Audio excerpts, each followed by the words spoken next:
Hello, I am Zach Rohde, and I am here to help you create the relationship of your dreams using masculine and feminine communication and instinctual polarity. And what I'm going to be talking about today is the reason why a man should be getting into a relationship and whether it's even worth dating a woman in 2024.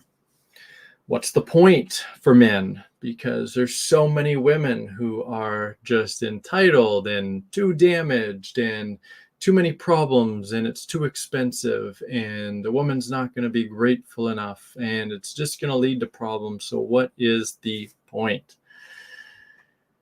So the red pill community, which an increasing number of men are made up of or make up the red pill community, there's a big focus on all the issues that that go on in relationships and dating today, right? What a bad deal it is for men. What a bad deal dating is for men, where they've got to be the ones that are paying, and it just adds a lot of stress. And really, what's the point? So from certain perspectives, I can understand this from a certain vantage point. And it goes back to that big question that for some reason men love to ask, the rhetorical question or whatever, what do you bring to the table? What does a woman bring to the table in a relationship? Which, by the way, it's a really bad way of phrasing that question. No man should ever ask it unless it's a joke.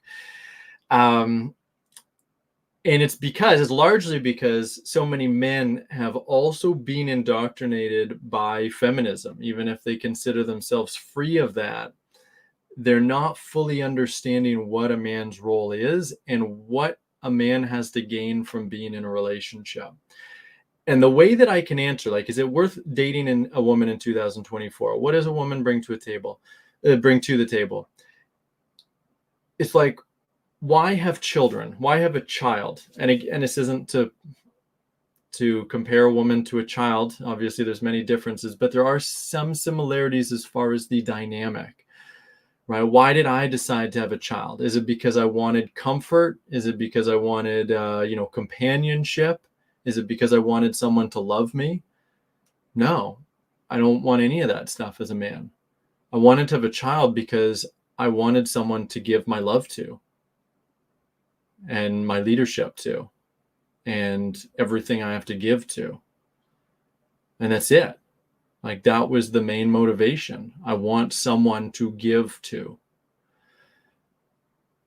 And if a man is going into a dating situation, to dating a woman or going into a relationship where it's like I'm looking for love. I'm looking for someone to love me. I'm looking for companionship. Those aren't the right reasons to go into a relationship, to find a woman, right? And by the way, when I met my wife, I didn't have the right reasons to find a partner, because the main reason definitely wasn't I'm looking for someone to give my love to. If I was single today, it would be, right? That would be the primary the primary reason. I want to be loving someone, specifically through my leadership, right? I want a woman to love and lead and help her into her self-worth and fulfill in all of these kind of ways. And it's all about giving to her. And if a man's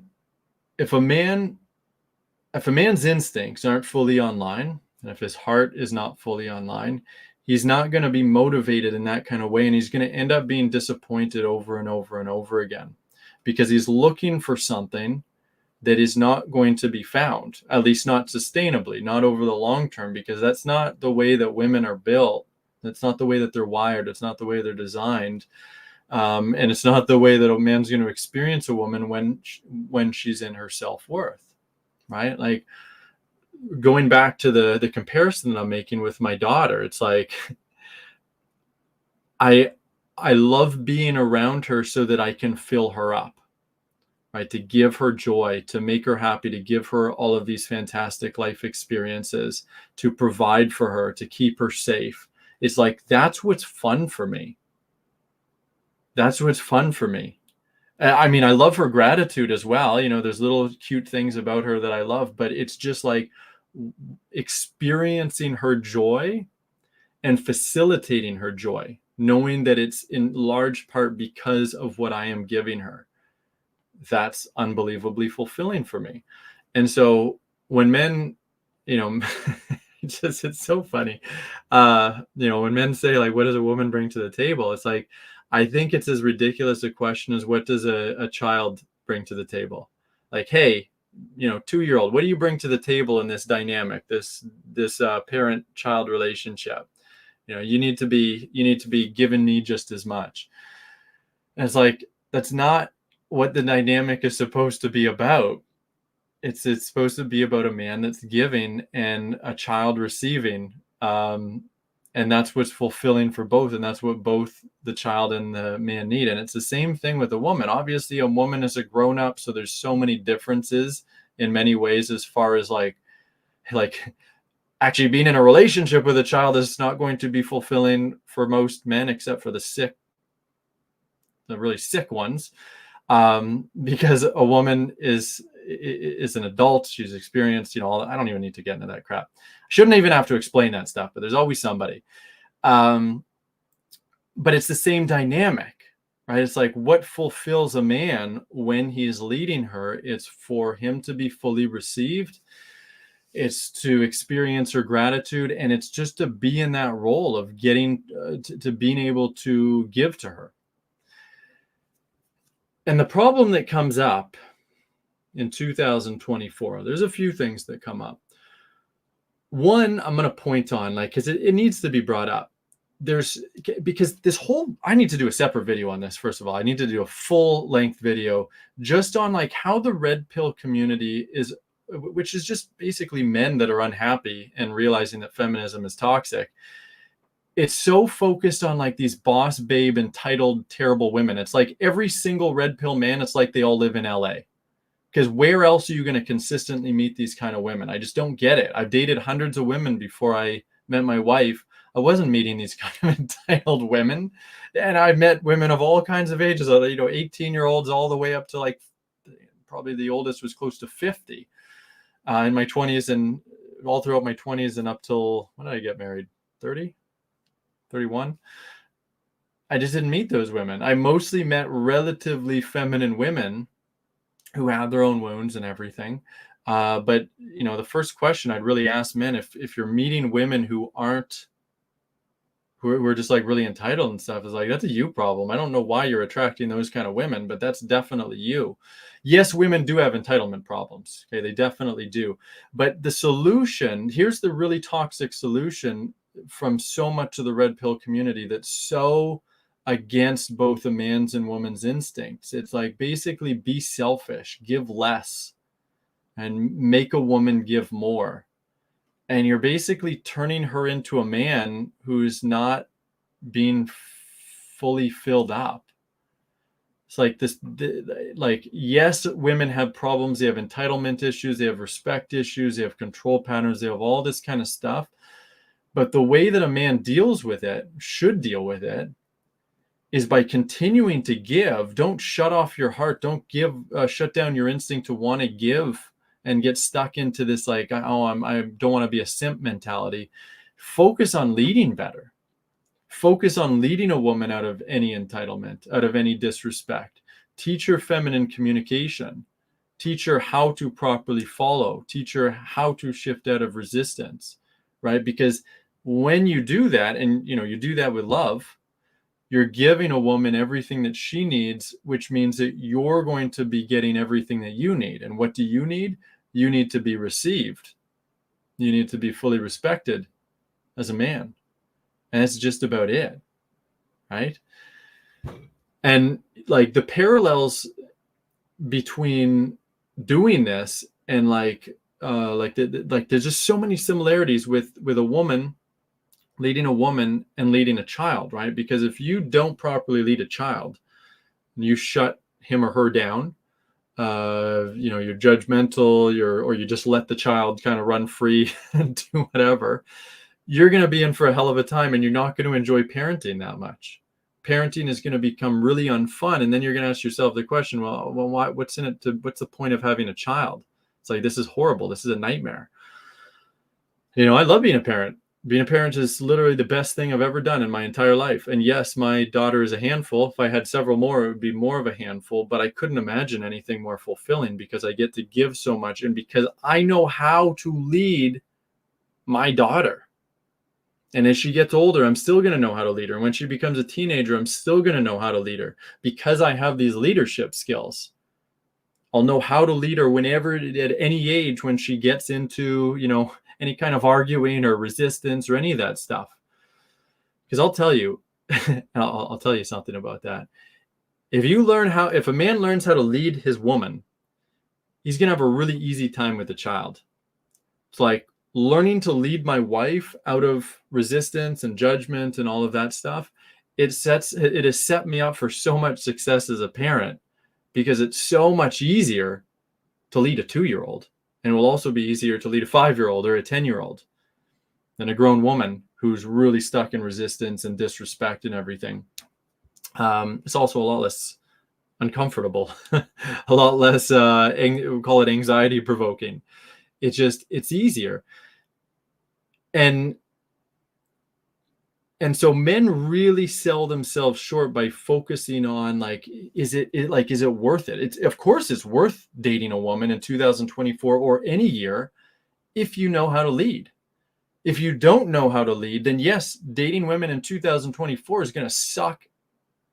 It's going to suck bad. I'm about to swear there, but I won't. It's going to be a horrible experience for you because you're not getting anything that you need. You're just going to feel your woman's disrespect. You're just going to feel irritable, and you're not actually getting what you need, which is her receptivity and her respect. When you do know how to lead, doesn't matter what year you're in, you're going to attract women who are much more feminine and much more respectful, number one, and you're going to do a fantastic job of leading any woman out of anything that she gives you, out of any problems that she gives you. And you get to be as generous as you want, because really healthy masculine men are generous. They love to give. They love to give. But they only love to give when that's received. There's no two ways about it, because a man's not going to be in his self-worth otherwise. So if you're having difficulty with women, if you're having difficulty with women's behavior, the way that they are showing up, and it's leading to problems, it's leading to disagreements, it's leading to any kind of disrespect from her end, and it's leading to arguments, it's up to you to shift that.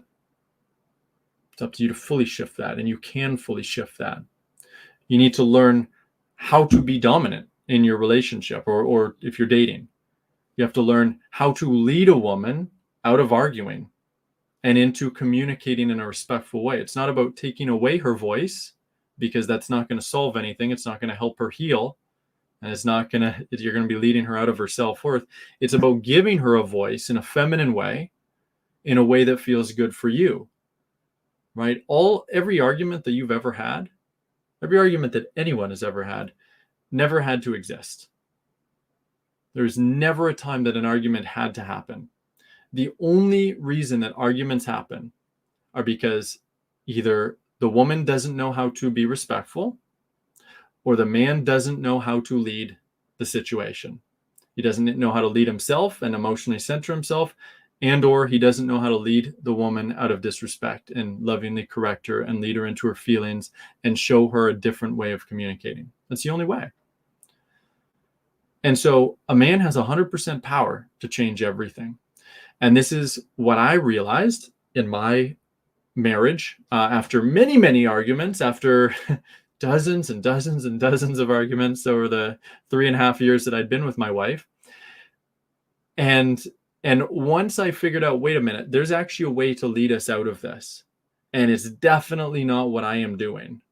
Because at the time that I figured this out, we were getting in arguments pretty much every 2 days. It was really bad. It was probably the greatest epiphany that I'd ever come across. It's like there doesn't need to be these arguments. There's actually a solution to this. There's actually a way to lead my wife into communicating completely differently. I'd never thought of that before. I'd never thought, wow, there's actually a way of leading my wife to communicate a different way. Nobody had ever told me that. In my 35 years at the time, no one had ever told me that that was not only something I could do, but that's literally my job. It's my responsibility as a man. It's like, yes, my wife should be figuring that out on her own too. But if I'm going to be in a relationship with her, it's my responsibility to lead her and show her a better way. Otherwise, what the hell am I doing? It's like, it's literally the same thing as a parent. Like, my job is to lead my child into a better way of communicating as well. And again, like, last thing, it's not to compare a woman to being a child. It's just the role of leader and follower. The woman's supposed to be in the follower role, and it's an equally important role. But yeah, the arguments are up to you. You want to continue getting into them, having these conflicts where your woman, and I'll tell you something, last thing I'll say about this, if you allow these arguments to happen, it's not just, the problem isn't just that the arguments are going to happen. The problem is that she's going to increasingly build up resentment and anger and feel more shut down and more guarded. And it's going to only cause further issues in the relationship long term. Doesn't matter if you win the argument either. Doesn't matter if she just gives up on arguing. In fact, that's a really bad sign if she does that. That's not healing. That's not things getting better. You might feel more peace temporarily, but she's just going to be checking out. Or she's just going to be bottling it up until the next argument, and then it's going to be really bad. If you want to fix this, you need to become the best leader that you can be and learn how to lead the both of you out of arguing and teach your woman a better way. That's what I show you how to do. And for the first time ever, we are doing a masterclass just for men, just to do this, just to learn how to lead a woman out of arguing, out of her judgments, out of her disrespect, and into being vulnerable, and into using feminine communication in a way that feels so good for you, that inspires you to step up and want to take care of her. How awesome is that? You don't have to stay stuck in this. You don't have to suffer. This is happening in roughly 2 weeks. And the way to sign up for it is to go to dominancemasterclass.com. The link is right below my face. You just put that in the address bar and you sign up. And we will spend 2 hours showing you why these arguments or why this disrespect is happening, what to do about it, how to shift yourself, and also how to lead your woman out of it, so that long term, eventually, once you get good at this, you'll never have another argument again. That's the goal, and that's possible for you. Sign up. I'll see you there. dominancemasterclass.com.